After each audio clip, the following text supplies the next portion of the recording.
Hello students, I am Dr. Anju Tamar, Associate Professor, Department of Physics, MSD Government College, Bharatpur, Rajasthan. और हमारा आज के lecture का topic है Carnot cycle and refrigerator. Last lecture में we discussed the Carnot engine which works on Carnot cycle. So here we have this Carnot heat engine and this is the Carnot cycle.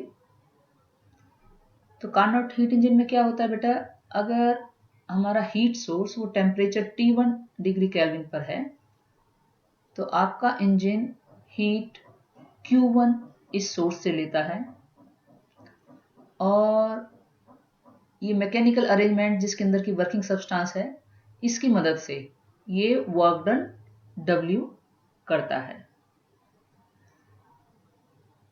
और उसके बाद ये Q1 minus W जो heat बच गई है, unused जो हीट है, इक्वल टू Q2, वो ये सिंक को दे देता है, हीट सिंक जो कि टेम्परेचर T2 डिग्री केल्विन पर मेंटेन्ड है। तो हमारे इस हीट इंजन ने जो यूजफुल वर्क किया है वो आपका वर्क डन W के बराबर है। तो ये जो प्रोसेस है ये इसने कार्नोट साइकिल की फॉर्म में कंप्लीट किया है।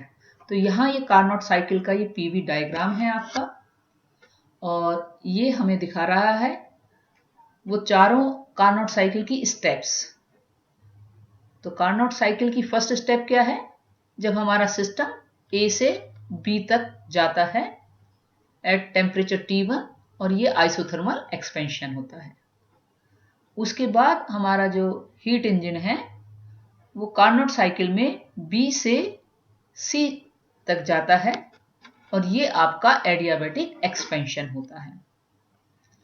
और तीसरा स्टेप है हमारा आइसोथर्मल कंप्रेशन जिसमें टेम्परेचर T2 है और ये कार्नोट साइकिल का थर्ड स्टेप है जिसमें आपका हीट इंजन C से D स्टेट में आ जाता है। और उसके बाद last step the fourth one जिसको कि हम कहते हैं एडियाबैटिक कंप्रेशन। तो हमारा सिस्टम D स्टेट से वापस A स्टेट में पहुंच जाता है। तो ये जो प्रोसेस आपका 4 स्टेप्स में ये कंप्लीट हुआ ये हमारा कार्नोट साइकिल है। और ये जो कार्नोट साइकिल है बेटा ये कंप्लीटली रिवर्सिबल होता है। इसका क्या मतलब हुआ, इसका मतलब ये हुआ कि ये रिवर्स डायरेक्शन में भी परफॉर्म कर सकता है। तो रिवर्स डायरेक्शन में कैसे परफॉर्म कर सकता है, लेट अस सी। अगर हमारा system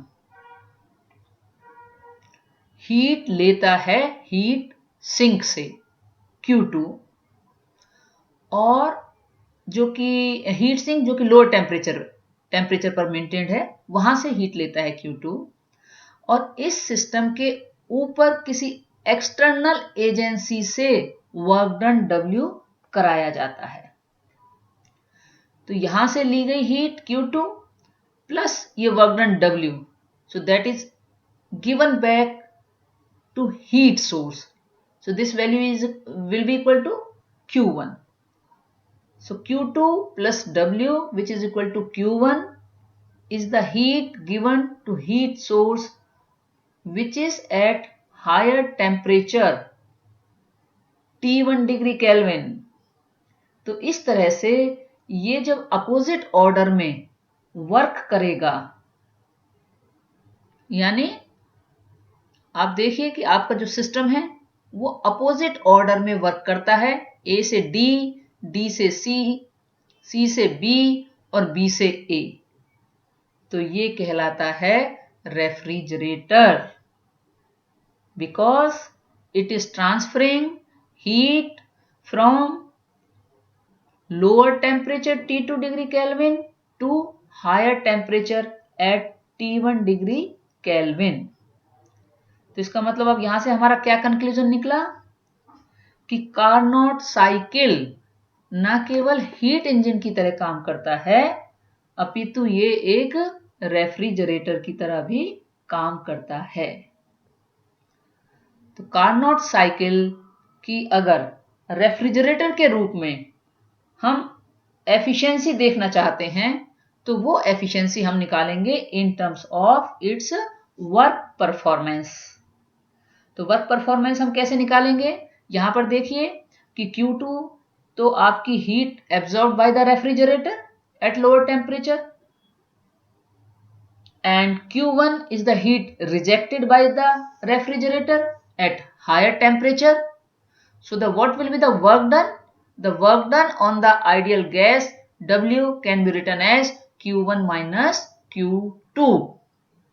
So the cooling effect of refrigerator that depends on heat Q2 absorbed by the engine. जो रेफ्रिजरेटर का जो कूलिंग इफेक्ट है वो हमारे सिस्टम ने कितनी हीट एब्जॉर्ब की है Q2 उसके ऊपर कूलिंग इफेक्ट आपका डिपेंड करता है। तो वर्क परफॉर्मेंस हम किस तरह से कैलकुलेट करेंगे, किसी भी रेफ्रिजरेटर का जो वर्क परफॉर्मेंस है वो होता है as a ratio of amount of heat absorb to the work done by external agency. यानी जो रेफ्रिजरेटर ने हीट एब्जॉर्ब की डिवाइडेड बाय जो एक्सटर्नल एजेंसी ने उसके ऊपर वर्क डन किया। तो क्योंकि अमाउंट ऑफ हीट एब्जॉर्ब कितनी है that is Q2, so numerator में क्या आ गया आपका Q2 और work done by external agency वो क्या है आपका W। सो Q2 ओवर W ये वर्क परफॉर्मेंस देता है आपके रेफ्रिजरेटर की। और अभी पीछे स्लाइड में हमने W को क्या लिखा Q1 minus Q2, so use that value here. So the work performance can be written as the ratio of Q2 over Q1 minus Q2. तो हमें पता है पिछले लेक्चर में हम डिस्कस कर चुके हैं कि जो कार्नोट इंजन है हमारा उसकी एफिशिएंसी 100% से ज्यादा नहीं हो सकती। लेकिन अगर हम रेफ्रिजरेटर की बात करें तो जो वर्क परफॉर्मेंस कोफिशिएंट आप रेफ्रिजरेटर का निकालेंगे वो 100% से ज्यादा हो सकता है। तो आज के लेक्चर में हमें ये पता चला कि कार्नोट साइकिल जो है हमारा वो हीट इंजन की तरह भी काम करता है और क्योंकि वो एक रिवर्सिबल साइकिल है अगर हम रिवर्स डायरेक्शन में उसको यूज करते हैं तो वो आपका रेफ्रिजरेटर की तरह भी काम करता है।